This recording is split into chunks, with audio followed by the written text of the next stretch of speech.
마음을 엽니다. 지평을 엽니다. 불통의 시대를 넘어 새로운 아침을 엽니다.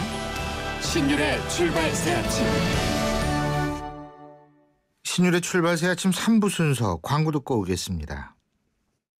총서 개그우먼 외국죠 고객님께 정말 감사드립니다. 요즘 제가 대리운전하면서 좌우로 열심히 뛰어다녔더니 살이 그냥 쪽쪽 빠지고 있어요. 좌우로 정렬 2588 살 빠지네 살이 빠져 2588 살 빠지네 2588. 트랙스타 시작. 국민 모두 함께 하나 둘 셋 넷 21번 크게 마시고 가슴을 활짝 펴세요. 한 걸음 두 걸음 국민 모두 함께 걸어가요. 지금까지의 아웃도어를 넘다. 대한민국 국민이라면 스타, 트랙스타. 사장님들은 고민이 많다. 우리 가게 와이파이 설치해야 하는데 카드 결제기는 어떡하지? CCTV도 달아야 하는데. 올레비즈 성공팩에 맡기세요. 사업에 필요한 IT 서비스를 한 번에, 거기에 휴대폰 통신비 할인까지. 올레비즈 성공팩. 문의 1588-0114 올레. 한국 타이어가 전하는 겨울 소식. 손발이 꽁꽁 어는 겨울엔 도로부터 꽁꽁. 올겨울엔 그냥 타이어 말고 꼭 겨울용 타이어 하세요. 잠깐, T스테이션에서 겨울용 타이어를 미리 구매하시면 훈훈한 선물을 드립니다. 12월 말까지. 마음까지 따뜻한 스마트 케어 T스테이션. 하나와 외환이 하나가 되어 대한민국 1등은행이 되었습니다. 이제 대한민국과 하나가 되어 세계 인류은행이 되겠습니다. 대한민국 금융 만세. 세계적인 대한민국 1등은행 KEB 하나은행. 지금까지 모든 TV들은 자연색을 그대로 재현하고자 고민해왔습니다. 마침내 스스로 빛을 내는 LG 올레드 TV로 우리는 자연색 그대로를 볼 수 있게 되었죠. 차원이 다른 LG 올레드 TV. 우리 아빠는 엄청 빨리 달린다. 우리 엄마는 전화하면서 운전할 줄 안다. 그럼 안 되는 거 아니니? 아이들을 위해 처음부터 끝까지 안전운전 해주세요. 끝까지 마무리하는 현대해상. 가입 시 유의사항을 꼭 확인하세요. 산업기계장비 어디서 사고 팔지? 산업 다 알아. 산업 전문 부동산 정보는 산업 다 알아. 산업 인터넷 뉴스와 온라인 전시회도 다 알아. 산업인들은 다 아는 삭감매입니다. 산업 다 알아. 잘 갖고 보겠습니다. 산업 다 알아. 신율의 출발 새 아침 오늘 순서 시작합니다. 오늘 아침 당신이 듣고 싶은 뉴스 94.5MHz YTN 뉴스 FM 신율의 출발 새 아침.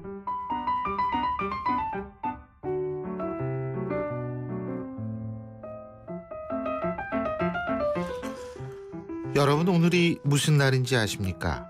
이 흰 지팡이의 날, 바로 시각장애인의 날인데요. 혹시 청취자 여러분 중에서도 거리에서 마주친 경험이 있을지는 모르겠습니다만 이 흰 지팡이와 함께 시각장애인 분들의 눈이 돼주는 고마운 존재, 바로 안내견에 대해서 오늘 좀 얘기를 나눠볼까 합니다. 그래서요, 오늘 이 시간에는 시각장애인을 돕는 안내견 양성에 힘쓰고 계신 이성진 훈련사 연결해 보겠습니다. 안녕하십니까? 네, 안녕하세요. 이성진입니다. 예. 우리 이성진 훈련사께서는 이 맹도견이라고 얘기를 하죠. 맹인 안내견. 저희가 이제 시각장애인 안내견이라고 말씀드렸는데요. 예. 얼마나 되셨어요? 안내견을 한 지는요, 올해 한 20년째입니다. 20년? 예. 아이고, 20년, 그 거의 우리나라에선 선구자적인 그런 입장이시네요. 그죠? 그렇다고, 그렇죠, 예. 아, 근데 그 옛날에 어떻게 이렇게 이 시각장애인 안내견을 훈련시킬 생각을 하셨어요? 제가 성인이 될 때 대학을 졸업하고요. 그때까지만 해도 안내견이라는 존재를 몰랐었거든요. 이게 시각장애인을 도울 수 있는 개가 있다는 일 자체를 좀 몰랐었는데요. 제가 일본에 우연히 이제 유학을 가게 돼서 TV를 봤었을 때 안내견이 방송이 됐었어요. 예. 그때 안내견의 역할이 대단하더라고요. 예. 이게 시각장애인을 유도하는데 안전하게 되게 유도를 잘하고 이런 게 한국에도 꼭 필요하겠다 이런 느낌을 그때 받고요. 예. 제 전공을 다시 바꿔서 사회복지로 바꿔서 안내견을 한국에도 도입을 해서 한국 시각장애인들한테도 도움을 주는 이런 일이었으면 좋겠다라고 생각한 게 안내견을 시작한 동기입니다. 그렇군요. 근데 이 시각장애인 안내견이 되기 위해서는 일단 그 혈통이 좀 특별한 이 개들을 선택하는 거 아닙니까? 맞죠? 예, 맞습니다. 예. 근데 그 개들이 가격이 엄청 비싸더라고요. 그 혈통 좋은 개들. 보통 라브라도 리트리버 뭐 이쪽 아닙니까? 예, 라브라도 리트리버가 주로 이제 저희가 안내견으로 하는 종입니다. 그 이유가 있어요? 라브라도 리트리버를 한. 리트리버라는 종이요. 기본적으로 뭔가 사람하고 하는 걸 되게 좋아하는 종입니다. 사람을 굉장히 좋아하죠. 그런데다가 이제 적응성들이 좀 뛰어납니다. 말하면 환경 적응성도 뛰어나고 제가 주인이요 몇 번 이렇게 키우면서 바꾸게 되는데 이 사람 적응성들도 좀 뛰어납니다. 그런데 그 라브라도 리트리버 그 종류 중에서도 그러니까 혈통이라는 게 능력이 있는 개들만 선별하다 보니까 그 개값이 비싼 거죠. 그죠? 그렇죠. 이제 안내견이 된 애들을 가져다가 안내견의 엄마 아빠의 그 모견, 부견들을 갖다가 교배를 해서 나온 애들이라서 그냥 보통 리트리버 하면 안내견 이렇게 이제 돼 있는데요. 실은 그게 리트리버 종 중에 안내견 혈통들을 주로 쓰게 됩니다. 죄송하지만 가격 여쭤봐도 돼요? 가격이요? 예. 저희가 이걸 매매를 하지 않기 때문에. 알겠습니다. 그냥 우리 청취자 여러분이 궁금해할까봐 제가 슬쩍 한번 물어보려고 그랬는데 대답을 안 해주시네. 근데요. 죄송합니다. 별 말씀을. 네. 그리고 또 한 가지는 뭐냐면 이제 강아지를 그렇게 이제 들여왔을 때 퍼피워커라 그러죠. 그죠? 예. 이 일반 가정에 1년간 키우게 하죠. 예, 맞습니다. 제가 왜 이렇게 잘하는지 아세요? 제가 이성진 훈련사께서 일하시는 곳에서 가봤거든요. 그러세요? 제가 개를 좋아하기 때문에 저희 와이프랑 한번 갔었는데 그거 퍼피워커 그러니까 그 강아지 때 그러니까 그거를 1년 동안 키우는 분들은 주의사항이 뭐 어떻게 해야 돼요? 일단은 어쨌든 말하면 사람하고 똑같이 이렇게 비교해서 말씀을 드리면요. 어린 애들이 말하면 이제 유치원에 가서 유치원 아이들하고 사는 방법을 배운다든가 이렇게 관계들을 배우는 거잖아요. 어린아이, 어린 강아지가 일반 가정에 가서 사람하고 사는 룰들을 배우게 되는 거죠. 말하면 사람을 가장 신뢰할 수 있는 존재라는 거를 거기에서 배우게 되는데요. 사람 보면 짖으면 안 되고 짖으면 안 되는 건 아니지만 짖을 필요성이 없는 걸 배우는 거죠. 물을 필요성이 없는 걸 배우는 거고요. 네, 그렇게 사회화 과정을 거쳐서 사람들하고 같이 사는 방법들을 여러 가지를 배우게 되고요. 그리고 이제 지하철도 타보고 어쨌든 시각장애인 안내견 애들이니까 그런데 무서우면 안 되고 이런 거잖아요. 지하철도 타보고 버스도 타보고 여러 가지 공공시설을 거치면서 애들이 자신감을 갖게 됩니다. 물론 이제 퍼피워커라고 그래서 그 시각장애인 안내견 한 살 때까지 아마 키우지 않습니까? 한 살 조금 넘어서까지. 1살 때까지 일반 가정에서 키웁니다. 그러다가 근데 있잖아요. 그거 키우시는 분들이 그 1년 후에 이제 걔 보내지 않습니까? 다시 회사로. 그렇지 않습니까? 가슴이 찢어지는 것 같아요. 굉장히 많이 정이 들은 상태에서 저희한테 오게 되는 거니까요. 근데 저는 사실 안내견의 입장에서 볼 때 이 안내견이란 친구들이 굉장한 자기 절제를 많이 하고 있다라는 걸 어디서 아냐면 이 안내견이었다 퇴역한 안내견 있지 않습니까? 그죠? 그 퇴역한 안내견을 다시 일반 가정에 분양하시죠? 예, 맞습니다. 근데 그 분양받은 안내견을 제가 본 적이 있어요. 그러니까 퇴역한 안내견을. 그런데 딱 밖에 나가서 우비 같은 것만 따면 애들이 긴장을 쫙 하더라고요. 그러니까 평생 그게 몸에 익어서 그런 건데 사실 우리가 키우는 강아지들에 비해선 너무나 절도가 있어서 좋기는 하지만 우리 강아지 우리 개 자체로 본다면 참 평생 동안 수고를 너무 많이 했구나 이런 생각을 들게 하는 부분도 있어요. 네. 아무래도 이게 복잡한 환경에서 시각장애인을 유도해야 한다는 이런 게 아마 몸에 젖어 있는 애들이라서 그렇죠. 예, 그런 긴장감들은 아마 있을 텐데요. 아무래도 은퇴하면 그런 것들을 이제 없애줘야 되니까 평생 편안하게 이렇게 쉴 수 있도록 저희가 배려를 할 부분들이 좀 있습니다. 어쨌든 참 훌륭한 개들인데요. 근데 사실 이거 개를 훈련시켜서 이제 시각장애인 분들한테 분양을 해주셨을 때, 그죠? 예. 굉장히 그분들 중에서도 근데 제가 궁금한 게 시각장애인 분들 중에서도 개를 싫어하는 분들도 계실 것 같아요, 그죠? 그렇죠. 아무래도 선천이라고 이렇게 말씀을 드리는데 처음부터 안 보이신 분들은 걔가 어떻게 생겼는지도 모르잖아요. 직접적으로 손으로 제가 감각적으로 만져봐야 걔가 이렇게 생겼다는 걸 알게 되기 때문에 한 번도 안 만져본 분도 계십니다. 성인이 될 때까지. 그러시군요. 예. 근데 이제 막상 안내견하고 같이 생활을 하시다 보면 정도 많이 들고 뭐 이렇게 되는 거 아니겠어요? 그죠? 예, 굉장히 그렇습니다. 고마워하실 것 같아요. 아무래도 이게 안내견이 실은 자기 눈이라고 생각하시는 분들이 많이 있으세요. 예. 그렇기 때문에 굉장히 그냥 보통 개하고는 다른 귀중한 존재이기도 하고요. 또 안내견이 이렇게 이제 보행만 하는 게 아니고 같이 생활을 매일 하잖아요. 예. 심리적으로 굉장히 도움을 많이 받는 부분이 또 안내견이기도 합니다. 그럼요.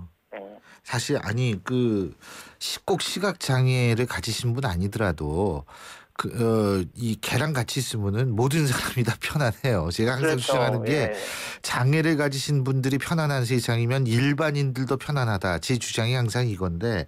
예, 맞습니다. 예. 그거 간단한 건데 왜 우리가 그 배려를 잘 못했는지 모르겠어요. 근데 혹시 안내견을 보면 지긋하게 웃으시는 분들이 되게 많으세요. 그 미소가 되게 좋습니다만 저도. 그렇죠. 아빠 미소죠. 그게 이제 엄마 미소, 아빠 미소인데 하지만 그럼에도 불구하고 아직까지도 식당 출입 같은 거 거부하는 건 많지 않습니까? 예, 많이 있습니다. 그 인식이 바뀌어야 되는데 말이에요. 그래요. 이제 그런데도요. 저희가 이제 식당을 가면 이게 거부를 하는 경우는 있는데 주위분들이 많이 도와주세요. 안내견인데 왜 안 되냐고 이렇게 주위분들이 따져주시는 경우도 되게 많이 있어서 예전하고는 다르게 인식들도 많이 좋아져 있습니다. 다행이네요. 예, 근데 이제 기본적으로 큰 개가 들어오다 보니까 모르시는 분들은 거부를 하게 돼요. 근데 이제 한번 들어가서 식당에 가만히 어린 애들보다 더 가만히 잘 있거든요. 있는지 없는지 그냥 가만히 있다가 밥 먹고 나오면 있었구나 이런 정도로 이제 안내견이 있었네 이렇게 이제 생각하시는 분이 많은데 실은 크기 때문에 거부를 하는데 한번 들어가게 되면 들어가서 가만히 잘 있는 거 보면 그 다음부터는 거부는 안 하시는 것 같아요. 우리 이성진 훈련사께서 가장 기억에 남는 시각 장애인 분이 계십니까? 일단 이전에는요 10년 전만 해도 안내견에 대한 인식들이 안 좋아서 이런 거부라든가 이렇게 많기 때문에 안내견과 같이 하는 거를 이렇게 되게 두려워하신 분들이 많이 있습니다. 근데 그 중에 얼마 전에 이제 안내견을 2번째 받으신 분은 그분도 그런 거에 되게 이제 부정적이어서 아예 혼자 식당을 가본다든가 택시를 타보신 적이 없으세요. 거부나 이런 게 두려워서. 예. 2번째 받으시고 버스에서 거부를 한 적이 있는데요. 이분이 이제 자아가 이제 안내견을 하면서 이렇게 해서는 안 되겠다는 자아가 컸다고 그럴까요? 그러면서 이 회사를 상대로 안내견을 왜 거부를 하게 되냐 이런 걸로 해서 소송은 아니지만 그 회사에 이건 불이익이지 않냐라고 해서 굉장히 이슈가 된 적이 있습니다. 이렇게 안내견을 받고 이렇게 자아가 굉장히 발전하신 분들이 좀 계시고요. 자기 주장을 좀 펼 수 있는 이런 역할들을 안내견이 한다는 부분들이 좀 있어요. 맞습니다. 이분이 지금 그걸 토대로 해서인지 모르겠습니다만 유학을 가서 열심히 생활하고 있는 분인데 이런 분들이 기억에 남네요. 예. 그러고 지금 교통수단 말씀하셨는데 저희 방송 들으시는 우리 기사분들 많으시거든요. 예. 예. 근데 우리 기사분들 중에서 전 안 그러시라고 믿지만 혹시 미신이거든요. 이 동물 태우면은 좀 재수 없다 이런 것들 이런 거는 미신이니까 그런 거 전혀 좀 이제 그런 거 털어내시고 예? 이 그렇죠. 동물도 우리랑 같이 살아가는 하나의 동반 우리가 반려견이라고 얘기하는 게 이제 그런 거 아니겠어요, 그죠? 네, 맞습니다. 좀 그렇게 생각을 해주시는 분들이 더 많았으면 좋겠다는 생각이 듭니다. 그리고 앞으로도 뭐 계속 이 안내견 이제 일을 하실 텐데요. 어쨌든 뭐 이렇게 개랑 같이 생활하시니까 저는 참 좋을 것 같아요. 예. 그 개들이 얼마나 참 충실하고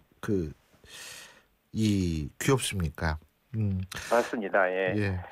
항상 저희는 개랑 같이 하다 보니까 이게 개한테서 받는 이런 심성적인 부분들이 더 정서적인 부분들 그럼요. 때문에 굉장히 심리적으로 이렇게 안정이 되는 부분이 있어서 예. 굉장히 저는 그런 부분만 해도 안내견 일을 잘하고 있다고 생각을 해요. 그럼요. 잘 알겠습니다. 어쨌든 상당히 중요한 일을 하고 계시고 제가 거듭 다시 한번 말씀드리지만 장애인들이 살기 편한 세상은 우리 모두가 살기 편한 세상이라는 사실을 다시 한번 강조하고 싶네요. 오늘 말씀 여기까지 맞습니다. 듣죠. 고맙습니다. 예, 감사합니다. 예, 지금까지 삼성화재 안내견 학교의 이성진 수석 훈련사였습니다.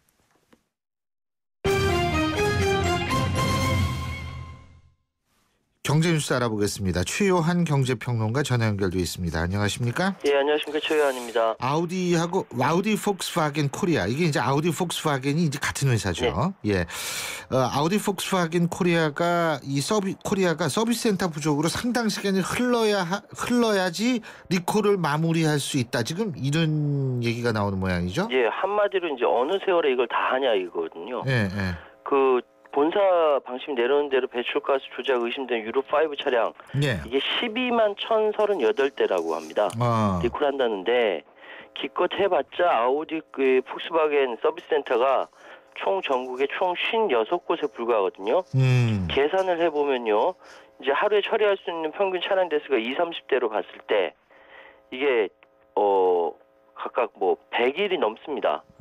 오로지 이제 더군다나 수입차 평균 수리일이 한 8일에서 9일 정도 걸리거든요. 그러니까 이게 수리 기간 더 늘어나고요.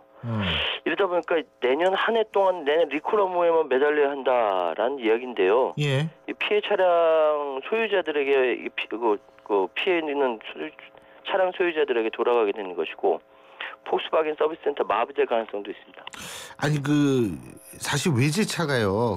고장 나서 서비스 센터 가면은 접수하고 나서 기다리는 거 한참 기다려야 되고 가서 거기서 진찰 받는다고 그러죠. 진단 받는데 받고 나서 또 부속 기다리는데 한참 걸리고 참 외제차는 시간이 많아야지 고칠 수 있는 것 같다는 생각이 들어요. 예, 그리고 제너럴 일렉트릭 우리가 GE라고 그러죠. 제너럴 일렉트릭하고 필립스와 함께 세계 3대 조명업체라고 불리는 오스라미 우리나라의 투자는 전혀 하지 않고 한국 공장 축소는 물론이고 발생 이유까지 모두 독일로 가져갔다. 이런 주장이 제기됐다고 그러네요. 이게 그러니까 오스람이 아예 이제 독일로 돌아갈 모양입니다. 그 움직임이 공장 철수 움직임이 이제 곳곳에 포착되고 있다는데요. 노조가 만들어졌거든요. 교섭위원회 공공연하게 공장 철수를 운운하고요. 노동조합이 파업을 풀고 조업을 재개했는데 4일 만에 휴업을 단행했습니다. 정리해고와 공장 철수 전형적인 행태라고 노조는 이야기하고 있고요. 이게 글로벌 조명 기업이거든요. 100년의 역사를 갖고 있고요. 근데 노조를 인정하지 않습니다. 그래서 갈등이 심화됐고요. 독일 기업이라며요? 예? 독일 기업이라고 그러셨잖아요. 예, 독일 기업. 독일은 노조의 천국이라고 하다시피 노조 이건 좀 그러네요. 그러니까 외국에 나온 기업 자체는 이번에 코리아이기 때문에 이 부분은 이제 좀 문제가 있는 것 같습니다. 어쨌든 지금 노조와 회사가 각각 제시한 장소에서 한 차례씩 번갈아 교섭하라는 권고안을 노동위원회에서 냈는데 사측이 거부하면 조정이 결렬됐거든요. 그래서 오스람 코리아 측은 노조와의 갈등에 대해서는 밝힐 입장도 할 말도 없다 이렇게 얘기해버렸습니다. 그러니까 이게 이제 안산 공장이 있는데요. 희망퇴직 받은 사람 49명 나갔고요. 이거 역시 철수하지 않나 이런 예측이 되고 있네요. 자, 그리고 김정태 하나금융회장이 변형 시간 근로제 확대를 검토하겠다고 하면서 은행 영업 시간 논란이 재점화되고 있다. 이게 근데 은행 영업 시간 얘기가 맨 처음에 최경환 경제부총리가 꺼낸 거 아니에요? 예, 먼저 꺼냈는데 알아서 김정태 회장이 이야기한 거죠. 예. 이게 4시에 그 문 닫는 게 말이 되냐 뭐 이 얘기 나오니까요. 근데 시중은행들이 뭐라고 하냐면 시장 원리에 맞게 영업시간 탄력적으로 하고 있다. 라고 얘기하고 있어요. 일부 필요 지역에서 이제 뭐 김정태 그 회장은 변형 근로시제 확대하는 방안을 검토한다 발표했지만 시중은행들은 이제 그 이미 충분히 하고 있는데 전지적으로 확대하는 건 비용 낭비 아니냐. 특수 점포는 오후 6시까지 한다.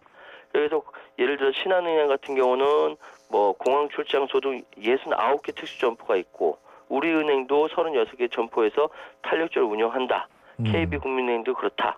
뭐 오후 7시까지 필요한 곳에는 애프터뱅크 운영한다라고 얘기하는데 그리고 또 사람 많은 데는 주말에도 외화송금센터 개방한다고 하는데 문제는요.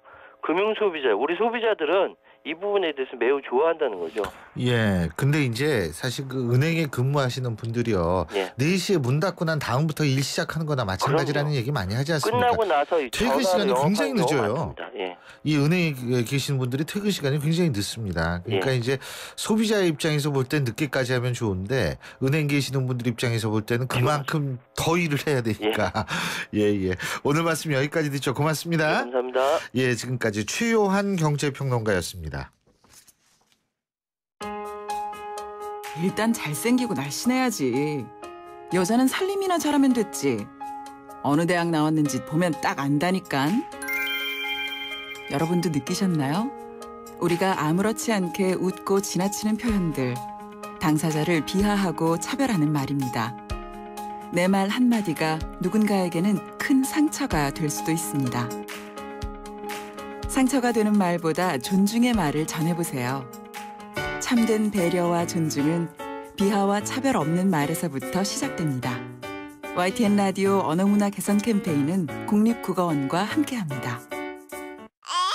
얼마 전 출산을 해서 육아휴직을 쓰고 있어요. 아이 키우는 데만 전념할 수 있어서 좋아요. 전 육아휴직 대신 일하는 시간을 조금 줄여서 근무하고 있어요.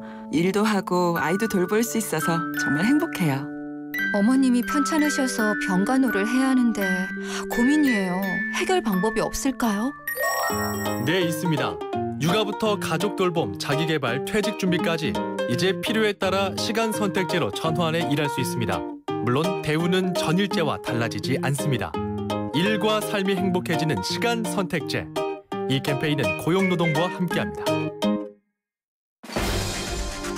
날카로운 분석, 내일을 보는 시선. 신율의 출발 새 아침. 신율의 출발 새 아침 4부 순서 시작할 텐데요. 먼저 광고부터 들으시죠. 인터넷을 누르고 검색창에 입력하고 홈페이지 하단을 전화번호 어디나? 전화번호 이건가? 복잡해! 지역번호와 114만 누르세요. 114 번호만 누르면 검색보다 쉽다 빠르다. 114. 핸드폰에선 꼭 지역번호 누르고 114. 30년 전엔 저축만 잘하면 된다고 했고 10년 전엔 주식을 잘하면 된다고 했다. 그런데 지금은 증권을 넘어 금융투자의 시대. 하나대투증권에서 하나금융투자로 하나 더 올라갑니다. 하나금융투자. 지금까지 모든 TV들은 자연색을 그대로 재현하고자 고민해왔습니다. 마침내 스스로 빛을 내는 LG OLED TV로 우리는 자연색 그대로를 볼 수 있게 되었죠. 차원이 다른 LG OLED TV. 금융회사에게 묻습니다. 안정적인 수익에는 뭐가 제일 중요할까요? 어떻게 해야 제 연금을 잘 키울 수 있죠? 미래에셋증권이 답합니다. 글로벌 자산 배분하세요. 세액공제로 절세 효과까지 준비된 연금 전문가 미래에셋증권. 투자 손실에 유의하세요. 트랙스타 시작! 국민 모두 함께 하나, 둘, 셋, 넷. 21번 크게 마시고 가슴을 활짝 펴세요. 한 걸음, 두 걸음, 국민 모두 함께 걸어가요. 지금까지의 아웃도어를 넘다. 대한민국 국민이라면 스타, 트랙스타. 안녕하세요, 구도일입니다. 가을 하늘은 맑은데 친정엄마 얼굴은 손주 보느라 흐리다고요? 좋은 기름 넣고 그들과 함께 출발! 부모님과 함께 가을 여행을 떠나보세요. SOE를 채운다는 건 부모님 웃음도 가득 채운다는 것.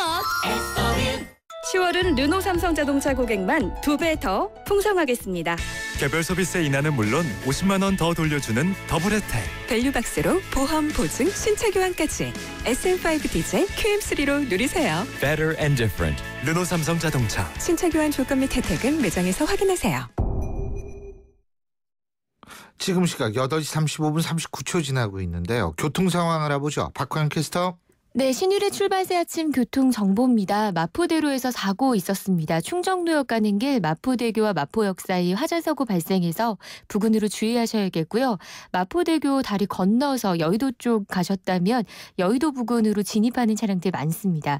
경인로 서울교를 중심으로 속도가 많이 떨어져서 여의대로 쪽으로 답답하게 이동하고 있습니다.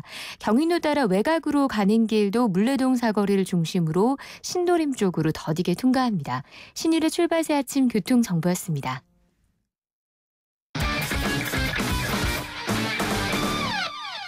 스포츠 소식 알아보겠습니다. 최동호 스포츠 평론가 전화 연결돼 있습니다. 안녕하십니까? 예, 안녕하세요. 추신수 선수 말이에요. 예. 오늘 디비전 시리즈 5차전에서 홈런 쳤네요. 예, 그렇습니다. 예. 이 텍사스 레인저스의 추신수 선수, 이 메이저리그 포스트 시즌 통산 2번째 홈런을 터뜨렸습니다. 예. 이 텍사스가 오늘 토론토하고 아메리칸 디비전 시리즈 5차전 경기가 현재 진행 중이거든요. 예. 네, 추신수 선수가 두 번째 타석인 3회 타석에 들어서서 솔로 홈런을 터뜨렸습니다. 예. 9회 현재 경기가 진행 중인데 이 추신수 선수 홈런에도 불구하고 좀 아쉽게 텍사스가 9회 현재 3대6으로 뒤지고 있습니다. 그리고요. 예. 어제 두산하고 넥센 경기 말이에요. 예. 이 두산하고 넥센 경기는 왜 관중들이 야구를 보는지를 아주 정확하게 보여준 경기라는 생각이 들어요. 예. 진짜 9회 초에 저도 이거 봤거든요. 예. 야, 진짜 이거 안 봤으면 큰일 날 뻔했어요. 예. 그러니까 기적 같은 역전 드라마가 9회에 쓰여졌다 이렇게 좀 말씀드리고 싶은데요. 예. 5대9로 뒤진 마지막 9회에 두산이 6점이나 뽑아내면서 11대9로 경기를 뒤집었습니다. 이 9회에만 안타 5개 몰아치면서 승부를 뒤집었는데 두산이 어제 4차전 승리하면서 3승 1패로 플레이오프에 진출했습니다. NC하고 이 한국 시리즈 진출을 다투게 됐습니다. 근데 이게 9회에만 6점 뽑아냈지 않습니까? 예. 이거는 사실은 뭐 기적이라고 할 수도 있지만 넥센의 불펜이 무너졌다 이렇게 볼 수도 있는 거 아닙니까? 예, 그렇게 볼 수도 있죠. 예. 그러니까 이 넥센으로서는 사실 어제 패배가 믿기지 않을 거라고 저는 생각을 하는데 그렇죠. 왜냐하면 뭐 이 선발 양훈 선수가 7회까지 호투했고요. 이 9대4로 앞서던 7회에 이 손승락 선수가 마운드에 오를 때까지만 하더라도 누가 봐도 승부는 넥센으로 기울었었거든요. 예. 이 넥센이 믿고 있는 이 필승 개투죠. 이 손승락, 한현희, 조상우 선수가 이 5점 차 승부를 충분히 지킬 수 있을 거라고 생각을 했는데 손승락 선수가 8회에 1실점했고요. 뒤이어서 나온 한현희 선수는 연속 안타 얻어맞고 9회 1사 1삼루에서 조상우 선수에게 마운드를 물려줬는데 이 조상우 선수가 적시타에 이어서 볼넷에다가 수비 실책으로 점수차가 좁혀지니까 이 멘탈이 좀 무너진 겁니다. 근데 결국 이 폭투까지 나오면서 9대11로 역전을 허용했습니다. 어제 경기 보니까 왜 그 미국의 그 메이저리그 포수 요기 베라가 끝날 때까지 끝난 것은 아니다라고 얘기를 한 건지를 알 수가 있겠더라고요. 예, 그렇죠. 자, 이제는 두산하고 NC의 플레이오프죠, 그죠? 예. 일요일부터 이제 시작이죠. 예, 이번 주 일요일에 이 두산하고 NC의 플레이오프가 막을 올리고요. 이 오전 3성승제로 열리게 되는데 이 두산과 NC가 정규 시즌에서 이 8승 8패로 아주 팽팽하게 승부를 겨뤘습니다. 예, 오늘 소식은 여기까지 듣죠. 고맙습니다. 예, 고맙습니다. 예, 지금까지 최동호 스포츠 평론가였습니다. 영화로 뉴스를 읽어보는 시간. 시네마인 뉴스. 저는 이 음악 들을 때마다 이제 이번 주도 하루 남았구나 이런 생각이 들어서 아주 기분이 좋습니다. 바로 이 음악이 나올 때 언제나 찾아주시는 분이죠. 영화 평론가의 대부 오동진 평론가 스튜디오에 모셨습니다. 어서 오십시오. 안녕하십니까. 네. 요새 뭐 정치인가 어수선해요. 네. 이 역사교과서 그 문제도 있고 네. 대선 불복 발언에다가 어수선한데 네. 그죠? 대통령이 나가셨죠. 지금 미국 네. 가 계시죠. 네. 예. 논란이 많을 때는 꼭 밖에 계신 것 같아요. 아니 그 거꾸로도 돼요. 이 징크스가 있거든요. 네. 나가면 논란이 많아진다. 이런 경우도 네. 있어서 그 징크스라고 얘기 많이 하는데 자 영화계에서도 사실은 그렇게 생각하시면 됩니다. 국내 사회가 어디나 마찬가지입니다만 일정한 진영 논리가 있고요. 영화계에서도 보역 갈등이 좀 있습니다. 그래서 이런 문제가 발생을 하면 영화가 나오는 그 양상이 좀 달라지죠. 그러니까 쉽게 말씀드리면 한편에서는 변호인을 기획하고요. 한편에서는 연평해전을 기획하고 그렇습니다. 네. 아마 역사교과서 문제도 한 2, 3년 안에 이런 등등의 여러 가지 문제가 영화 속에 투영될 것이라고 생각하고 있습니다. 네. 근데 이거 개인적인 질문 하나 해도 돼요? 네. 오동진 평론가께서 얼굴이 좀 많이 빠지셨나요? 제가 요즘 많이 몸이 빠졌습니다. 네. 예. 일부러 빼신 거예요? 갑자기 다이어트 버전으로 넘어가 안 되니까. 이제 건강상의 문제가 좀 있었고요. 뭐 좋아지고 있습니다. 네. 예. 네. 그리고 지난주에 잠깐 얘기는 했지만 인턴이라는 영화. 네. 이 인기가 이게 사실은 우리나라 이 일반적인 패턴 아니지 않습니까? 아주 인기가 굉장하죠. 그죠? 지금 200만을 훨씬 넘겼거든요. 예. 그래서 저는 그 인턴이 갖고 있는 그 영화적인 그 함의가 그 국내 관객들에게 왜 이렇게 그 관통되고 있는가 이렇게 좀 궁금하게 생각하고 있었던 차였고요. 낸시 마이어스 감독이 만든 영화는 사실은 좀 소프트합니다. 이렇게 심각한 얘기를 막 풀어놓거나 정치 철학적인 얘기를 영화 속에 녹여놓는 그런 그 감독은 아니거든요. 로맨틱 코미디나 멜로 영화에 굉장히 그 귀재죠. 이제 뭐 나이 먹은 여성 감독입니다만 어쨌든 그럼에도 불구하고 저는 이 그 시니어 인턴에 대한 얘기를 다룬 그 인턴이라는 작품이 국내에 좀 지나치게 과하게 평가받고 있다 이런 생각을 좀 하고 있고요. 저 솔직히 말씀드리면 할리우드 영화가 갖고 있는 할리우드 영화는 약이자 독인데요. 그 독성이라고 생각하면 자꾸 이렇게 이상한 기대치와 환상을 불어 넣어주거든요. 그래서 이 인턴이라는 영화 속에서 그 보여지는 풍경은 결코 지금 현대 자본주의 사회에서는 만들어지기 쉽지가 않은 거죠. 뭐 그 30대에 준 재벌이 된 뭐 여성 CEO와 이제 과거에 그 오래된 제조업 부사장이었다가 은퇴해서 다시 시니어 인턴이 된 남자가 일정하게 그 회사 안에서 직장 그 동료 간의 우정을 쌓아나간다 뭐 이런 얘기인데요. 조금 제가 봤을 땐 현실적으로는 좀 오히려 SF다 이것이 이런 생각을 좀 하고. 근데 그게 영화를 보면서 자신을 투영할 수 있는 기회를 관객들이 갖기 때문이 아닌가 싶은 게요. 환상을 갖고 싶은 거죠. 그렇죠. 네네. 어제 저희가 이 인턴 관련해서 인터뷰를 했거든요. 어제 네네. 저희 방송에서 신유리 출발새 아침에서. 근데요. 그 기사가 오전 내내 각종 포탈을 점령을 했었어요. 네네. 그 얘기는 결국 뭐냐면 이 인턴이라는 영화가 갖고 있는 각자가 받아들이는 사회적 함의 이게 분명히 뭐 감독의 의도했던 의도하지 않았죠. 그렇죠. 네. 그런 게 있는 것 같더라고요. 감독은 이제 그 고령화 사회의 어떤 은퇴자들에 대한 얘기를 조금 더 하고 싶었던 것 같아요. 그리고 그러니까 나이 든 사람들이 갖고 있는 인생에 대한 통찰력과 해안 이런 것들을 좀 젊은 세대들이 잘 받아들이고 서로 소통하고 이런 얘기를 좀 하고 싶었던 것 같은데요. 저는 조금 더 뭐랄까요, 조금 더 그 정치한 그러니까 폴리틱이 아니고요. 좀 정교하고 정치한 그런 드라마를 좀 꾸몄었으면 더 좋았을 거라는 생각이 있습니다. 네. 그리고 우리 오동진 평론가님이 말씀하셨던 마션 있잖아요. 네. 마션. 네. 이게 잘 되고 있어요? 지금 박스오피스 1위 계속 달리고 있고요. 아마도 그 이 SF 영화가 갖고 있는 그 SF 영화가 굉장히 잘 만들기도 하고요. 요즘 그 현대 그 영화들 그리고 특히 할리우드 영화들이 갖고 있는 테크놀로지가 정말로 뛰어난 수준이기 때문에 마치 이 SF 영화를 보고 있으면 관객들 스스로가 우주에 나가 있는 듯한 우주를 유영하는 듯한 그런 느낌을 주거든요. 그리고 많은 분들이 이제는 화성 탐사라고 하는 것들을 먼 얘기라고 생각하는 것 같지가 않아요.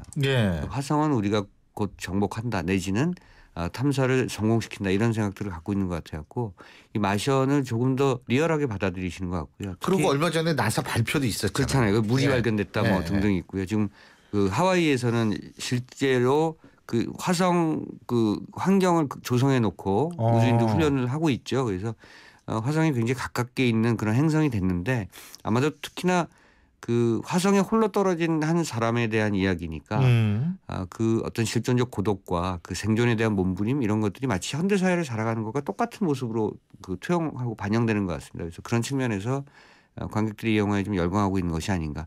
SF 영화는 먼 행성에 대한 얘기인 척 사실은 지금 발을 딛고 있는 이 땅의 현실과 지구 환경과 우리 현실 사회에 대한 그런 얘기들을 거꾸로 그리고 있는 작품이죠. 그리고 감독이 워낙 그 관객들에게 신뢰를 주는 감독이죠. 리들리 스콧 감독이 만들었고요. 그래서 감독의 이름만으로도 관객들이 일단 좀 움직이는 것 같습니다. 그 맥 데이먼이라는 배우도 네. 또 은근히 매력 있는 배우 아닙니까? 맥 데이먼이 이제 제이슨 본 시리즈로 국내 아주 탄탄한 인기를 갖고 있죠. 그래서 본 얼티메이텀, 본 아이덴티티부터 시작해서요. 그래서 맥 데이먼은 굉장히 수수한 외모와 배신할 것 같지 않은 그런 느낌의 남자거든요. 그래서 그 아주 고르게 인기를 얻는 그런 할리우드 배우라고 생각하시면 좋을 것 같습니다. 뭐 남자, 여자, 젊은 세대, 나이 든 세대까지 고른 분포로 인기를 모으는 배우여서 아마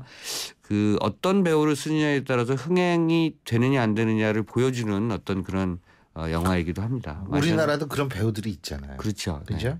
조연으로도 나오면 100% 네. 와 이거 1000만 후딱후딱 넘기는 조연급도 오달수 쌍천만 감독, 쌍천만 배우라고 얘기를 해요. 3천만 배우. 네. 그러니까 뭐 나왔다 하면 1000만이 넘는 그런 조연 배우니까 사실은 이런 배우들은 주연급 이상의 몸값이 진짜로 있습니다. 그렇죠? 네, 많이 오르죠. 네. 아마 그 여러분들이 들으시면 배우들이 이렇게 많이 받는구나라고 깜짝 놀라실 텐데요. 하지만 그건 소수, 지극히 소수죠. 지극히 소수죠. 예. 그리고 사실은 평생을 일할 수 있느냐 뭐 이런 것들 때문에 기회 보장이라고 하는 것이 덜 된다 이렇게 생각해서 배우들은 인기가 있을 때 좀 많이 받으려고 하는 거죠. 그렇죠. 맞습니다. 갑자기 좀 자, 10월, 11월 비수기에 볼 영화들이 많죠? 굉장히 많습니다. 사실 10월, 11월에는 한국 영화보다는 볼만한 외화들이 쏟아져 나온다고 생각하시면 되고요. 예. 뭐 예컨대 이란 영화 자파르 파나히의 택시 같은 작품 개봉이 될 텐데 11월 초에 개봉이 되죠. 그래서 오랜만에 만나시는 이란 영화고 또 자파르 파나히는 이란에서도 굉장히 주목받고 있는 또 탄압받고 있는 감독이기 때문에 국내에서도 이쪽 영화를 좋아하시는 분들 그리고 또 다른 다양한 영화를 좋아하시는 분들에게 굉장히 인지도가 높은 감독입니다. 그리고 콜린 펄스 굉장히 좋아하시는데요. 레아 세이두하고 레이첼 와이즈가 나오는 랍스터라는 영화, 더 랍스터라는 작품이 있습니다. 그래서 랍스터 먹는 영화예요?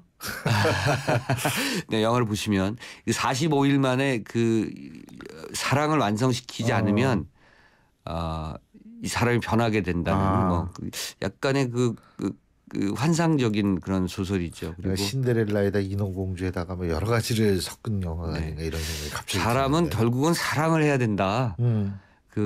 이 세상을 구원할 수 있는 그 방법은 사랑밖에 없다. 이런 것들을 좀 보여주는 그런 영화입니다. 콜린 펄스가 아니라 콜린 파렐이죠. 네, 제가 뭐 배우를 착각했습니다. 네. 그런 어쨌든 영화들이 개봉이 되는데. 네. 그리고 이 기획전 제가 늘 연말쯤 되면 그 기획전을 준비해서 작년에도 했었죠. 네, 작년에 했었는데 작년에 그렇게 크게 하지 못했었고요. 늦어도 11월에는 이라는 기획전을 지금 준비하고 있습니다. 요 늦어도 11월에는을 제가 의도적으로 말씀드리는 이유는 올 한 해 동안 그 극장에서 상영됐지만 인기를 못 끌었다는 배급 상황 때문에 작품은 굉장히 좋은데 제가 평론가로서 정말 권해드리고 싶은 그런 작품들인데 극장 상황이 여의치 못해서 예를 들면 극장은 뭐 10개, 20개, 30개 정도 잡으면 관객들을 만날 수가 없거든요. 이런 그런 특별한 상황 때문에 관객들을 잘 만나지 못했던 정말 걸작 영화들, 우수한 영화들을 수작 영화들을 다 모아서 늦어도 11월에는이라는 그 기획전을 지금 준비 중에 있습니다. 그래서 아마도 저 영화 봤어야 되는데 라면서도 극장 시간이 맞지 않아서 또는 주변 극장에서 하지 않아서 보지 못하셨던 분들을 위해서 가능하면 이런 작품들을 30편 이상 40편 가까이 모아서 상영하려고 그러면은 우리 오동진 평론가님이 생각하실 때 2015년 외화 중에서 가장 안타까운 영화는 어떤 거예요? 굉장히 많은데요. 예컨대 Most Violent라는 작품이 있습니다. 이 작품 아마 거의 모르실 거예요. 저 들어봤어요. 네. 이 Most Violent 같은 작품이 사실은 1970년대 80년대로 넘어가면서 이른바 그 미국이 오일 폴리틱스의 어떤 체제가 돼가는 그것의 어떤 그 밑바닥 이 사람들의 어떤 삶을 보여주는 어떤 그런 얘기거든요. 그래서 예전에 갓파더가 있었다면 예전에는 그러니까 미국의 그 조직 마피아 패밀리 이런 그 조직들이 사실은 뭐 주류라든가 이런 것들 밀매하고 이런 것들을 통해서 돈을 벌었다면 사실은 그런 범죄 조직이 어떻게 보면 미국 사회 합법화나 주류권으로 이렇게 들어오는 어떤 과정들이 있거든요. 그게 사실은 기름 사업이었습니다. 그래서 그런 것들을 보여주는 얘기인데 사실은 총 한 방 쏘지 않고 장면이 없는데 사실은 most violent 하거든요. 가장 이 현대자본주의가 굉장히 폭력적이다라는 것을 보여주는 건 작품인데 이런 영화들을 여러분도 못 보셨고요. 사실은 제가 아침 방송 좀 이상합니다. 개떼가 나온 영화 있습니다. 화이트 갓이라고요. 강아지가 떼로 나오는 영화가 있는데요. 이런 영화도 못 보셨어요. 다 이런 영화들 모아서 12월 달에 하고 싶습니다. 자, 오늘 마지막으로 어떤 음악 듣고 헤어지죠? 인턴을 제가 좀 저평가했습니다만 인턴에서 삽입곡이 나옵니다. 메간 트레이너가 부른 All About That Bass라는 노래 아마 많은 분들이 좋아하시는데요. 그 노래가 앞에 나와서 소개해드리겠습니다. 자, 메간 트레이너의 All About That Bass 함께 들으면서 오늘 오동진 평론가하고는 작별을 하고요. 자, 신율의 출발 새 아침도 오늘 순서는 여기서 줄여야 될 것 같습니다. 자, 저는 내일 아침 7시 15분에 여러분 다시 찾아뵙고요. 오늘 하루도 힘찬 하루 되시기 바랄게요. 신율이었습니다. 고맙습니다. size.